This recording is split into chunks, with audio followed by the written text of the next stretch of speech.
शान्ताकारं भुजगशयनं पद्मनाभं सुरेशं विश्वाधारं गगनसदृशं मेघवर्णं शुभांगं लक्ष्मीकान्तं कमलनयनं योगिभिध्यानगम्यं वन्दे विष्णुं भवभयहरं सर्वलोकैकनाथं। राधे राधे, जय श्री कृष्णा। बंधुओं, आप सभी का संस्कार की बातें चैनल में बहुत बहुत स्वागत है।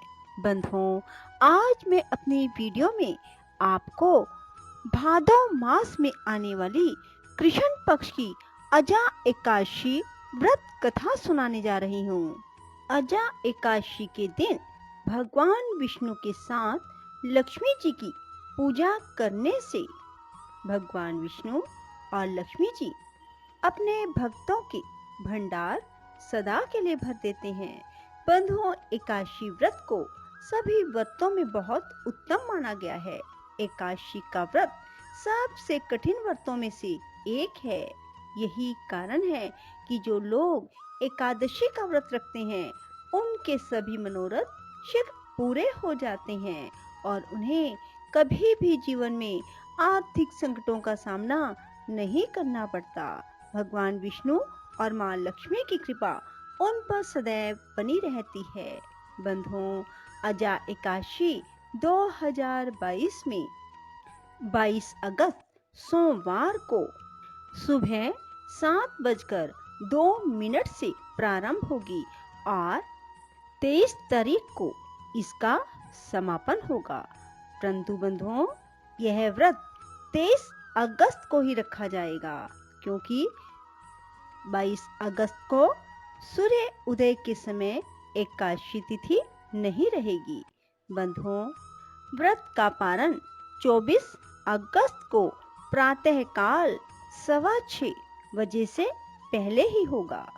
बंधुओं, जो कोई भी अजा एकादशी व्रत करता है उसके समस्त प्रकार के पापों का नाश हो जाता है।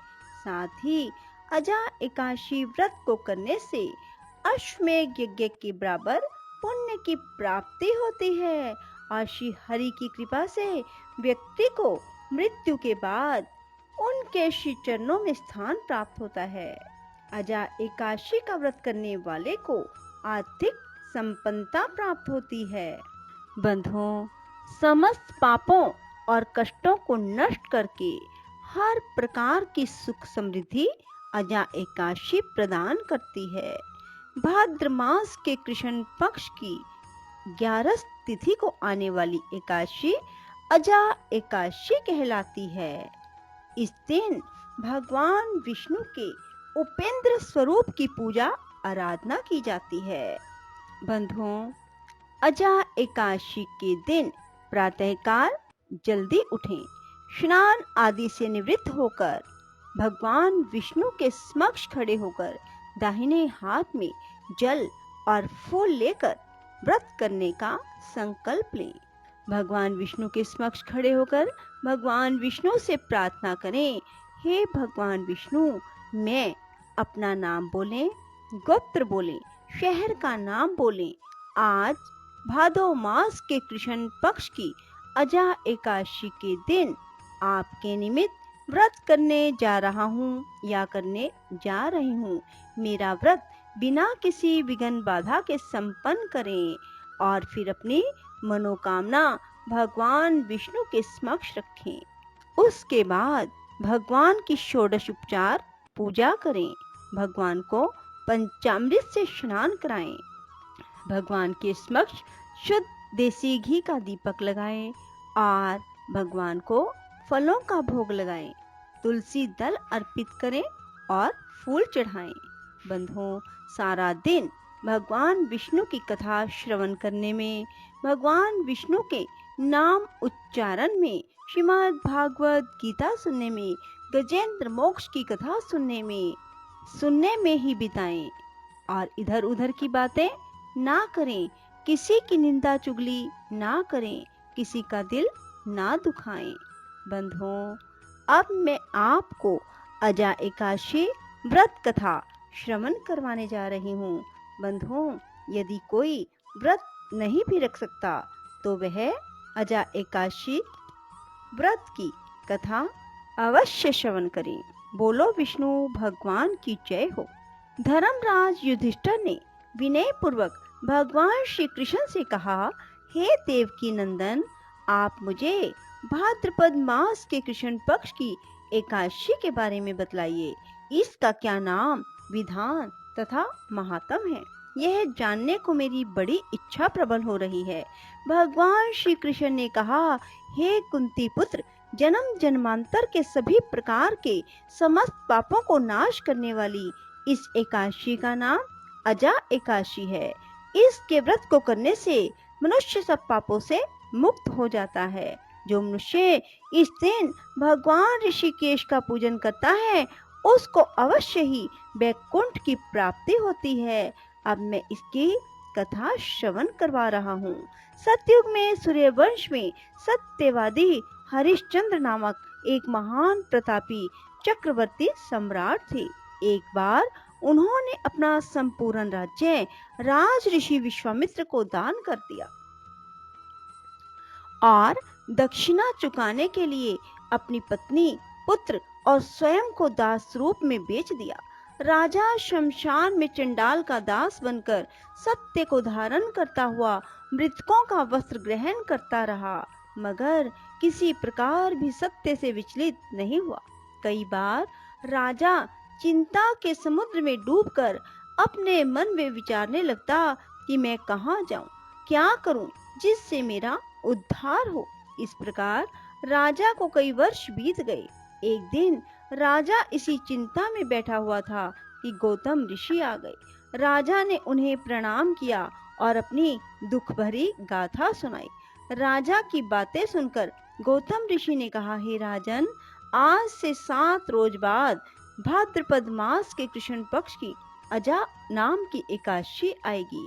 तुम विधि पूर्वक उसका व्रत करो। इस व्रत के पुण्य के प्रभाव से तुम्हारे समस्त पाप नष्ट हो जाएंगे। राजा ने गौतम ऋषि के कहे अनुसार एकादशी आने पर विधि पूर्वक व्रत व जागरण किया। उस व्रत के प्रभाव से राजा के समस्त पाप नष्ट हो गए। आकाश में बाजे बजने लगे और पुष्पों की वर्षा होने लगी। ब्रह्मा, विष्णु, शिव, इंद्र आदि देवता भी उनके सामने आकर उपस्थित हो गए। उसने अपने मृतक पुत्र को जीवित और अपनी स्त्री को वस्त्र और आभूषणों से युक्त देखा। उस व्रत के प्रभाव से राजा हरिश्चंद्र को पुनः राज्य मिला और अंत में सपरिवार स्वर्ग को गए। अंत में भगवान श्री कृष्ण ने कहा, हे युधिष्ठिर, यह सब अजा एकादशी के प्रभाव से हुआ था। जो मनुष्य विधि पूर्वक इस व्रत को करते हुए रात्रि जागरण करते हैं, उनके समस्त पाप नष्ट होकर अंत समय में स्वर्गलोक की प्राप्ति होती है। इस एकादशी की कथा के श्रवण मात्र से अश्वमेध यज्ञ का फल मिलता है। बोलो विष्णु भगवान की जय, लक्ष्मी माता की जय।